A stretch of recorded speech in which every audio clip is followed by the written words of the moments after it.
कभी-कभी लाइफ में हम ऐसे कंडीशंस में फँस जाते हैं, जहाँ हमें लगता है कि काश भगवान हमारी रक्षा करे।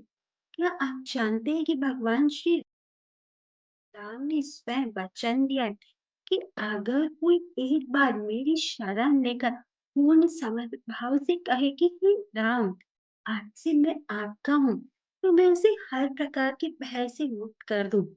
ये प्रसंग रामायण के युद्ध कांड में आता है। जब विभीषण श्री राम जी के पास जाते हैं, तो असली सुरक्षा क्या है? भगवान श्री कृष्ण भगवत गीता में कहते हैं कि सर्वधर्म परित्याग।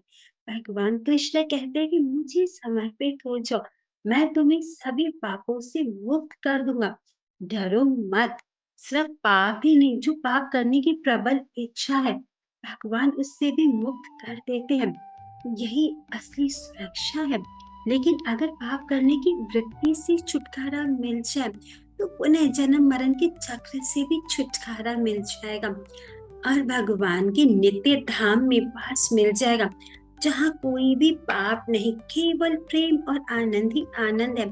तो अब ये प्रश्न आता है कि हम भगवान को समर्पित कैसे हो सकते हैं? तो समर्पण यानी हमारे आध्यात्मिक जीवन के लिए जो अच्छा है उसे स्वीकार करें और जो अच्छा नहीं है उसे छोड़ दे, अस्वीकार करें। जैसे एक पतिव्रता पत्नी वही करती है जो उसके पति के हित में होता है और धर्म की सीमा में होता है। हम वैदिक शास्त्रों से, गुरु संत महात्माओं से सीखते हैं कि हमारी स्पिरिचुअल या आध्यात्मिक लाइफ के लिए क्या अच्छा है और क्या बुरा है। हम देखते हैं कि केवल भगवान श्री कृष्ण ही हमारे प्रोटेक्टर और मेंटेनर हैं। मतलब कृष्ण ही है जो हमारी देखभाल करते हैं और हमें सुरक्षा प्रदान करते हैं। और हमेशा हर्ष भगवान की इच्छा को अपनी इच्छा बना लेना चाहिए। जैसे कि दो प्रेमी एक दूसरे की इच्छा को ही अपना बना लेते हैं, वैसे ही हमें भी भगवान की इच्छा को अपने जीवन में सर्वोपरि रखना चाहिए। तो भगवान की इच्छा क्या है, हमें कैसा जीवन जीना चाहिए, उनकी इच्छा के अनुसार इन सब का उत्तर शास्त्रों में, जैसे भगवत गीता, भागवतम, रामायण, इन सब में लिखित है।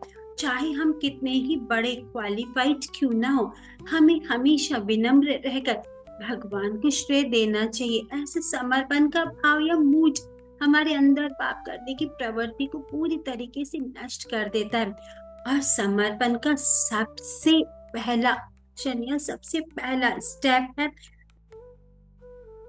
भगवान के नामों का जप करना। हरे कृष्ण कृष्ण कृष्ण हरे हरे, हरे राम राम राम हरे हरे।